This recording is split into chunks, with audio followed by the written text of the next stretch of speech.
And this is my final project for my class, Communications 1301, due December 11th, 2025, and proctored by my professor, Eric Jasper. For this project, my professor asked us to choose a media from inside the region of El Paso / Juarez. So I decided to choose an article. Juarez no longer in top 10 among world's most violent cities. Now ranked number 13. It covers cartel violence in Juarez, and it really shows how a group of people affiliated violence, like a cartel, can take over a city, turn it on its head, destroy it, and make it become one of the most violent cities in the whole world. This article was created in El Paso, Texas in 2025 and published by the El Paso Times. A very quick summary of the article is as follows. This year, Juarez, Mexico comes in at number 13 out of 50 of the most dangerous cities in the world. This is a 3-spot improvement from last year's number 10 ranking. There was a total of 1,112 homicides this year in Juarez, seeing a very small drop of homicides from last year. But Haiti takes it away and comes in at number 1, proving how a country's gangs can almost rule a country through pure, disgusting violence. Not far behind, though, is the Colima metro area, Mexico, coming in at second place, which is not a surprise at all. The Colima metro area is known for its narco high activity. So, of course, with narcos comes death. The safety organization that built these rankings blame Mexico's former president, AMLO, short for Andrés Manuel López Obrador, for the violence in Mexico, saying, Andrés Manuel López Obrador's policy of abrazos no balazos, meaning hugs, not bullets, focused on social factors for crime prevention instead of real law enforcement. These groups argue that if a country wants to change, they do so by applying the law, taking away power from criminals, and definitely not relying on their citizens for the job the police, the government, and the president should be doing. But first, we have to come back to who and what published this article, and that is the El Paso Times. So what is the El Paso Times? The El Paso Times was founded back in 1881 by Marshallus Washington Carrico. The El Paso Times began with weekly publications, but as the town grew, it eventually changed to daily publications to meet the town's needs. During the very early days of the paper, the El Paso Times helped document the progress of the Mexican Revolution, helping it stay in history and not lost to time. But as times started to change, so did the paper, adapting to the needs of their readers. One of these adaptations is putting the paper online, as social media and technology began to grow near the 20th century. Today, the El Paso Times is still regarded as one of the most trustworthy sources to get your daily news from. Now, moving on. What is the usage, the demographics, and financials of the El Paso Times look like? About 180,400 people read the physical copy of the El Paso Times. El Paso Times demographic is made up of mostly of Hispanic people.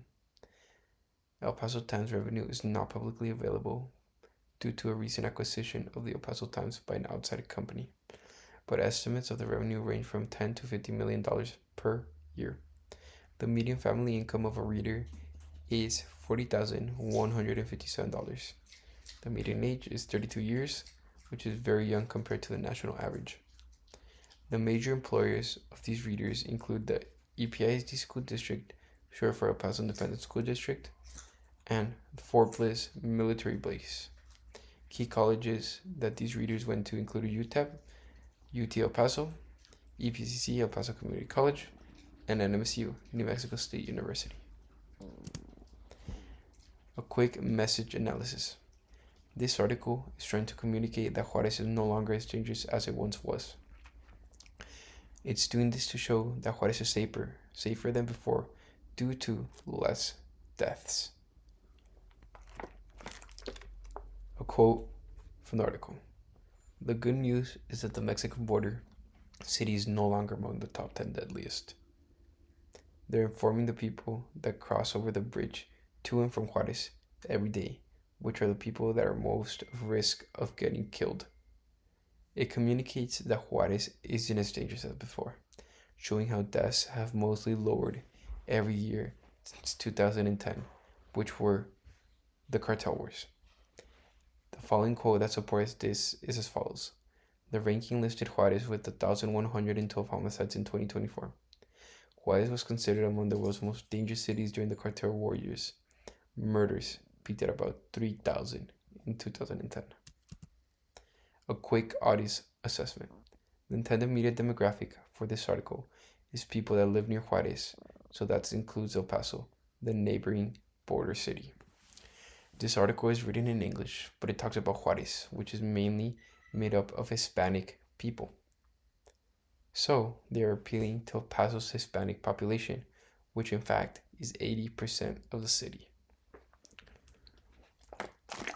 As we know, the media demographic for the El Paso Times is 32-year-olds living in El Paso that work for EPISD or Fort Bliss, went to UTEP, NMSU, or EPCC for college. The similarities between these both demographics are they are educated adults, meaning both demographics went to college and know what they are talking about. Media effects. Yes, this media in fact achieved its intended results. It framed Juarez is not so dangerous anymore. It achieves this by showing how homicide deaths have gone down significantly every year since 2010, from almost 3,000 deaths to now half, 1,112 deaths. The two best series that go with this article is the framing theory and the cultivation theory. The framing theory is applicable here because it emphasizes how deaths in 2010 were as high as 3,000, and now they are down to 1,112, apparently showing that Juarez is safer now. Many articles claim Juarez is safer. This is just not the case.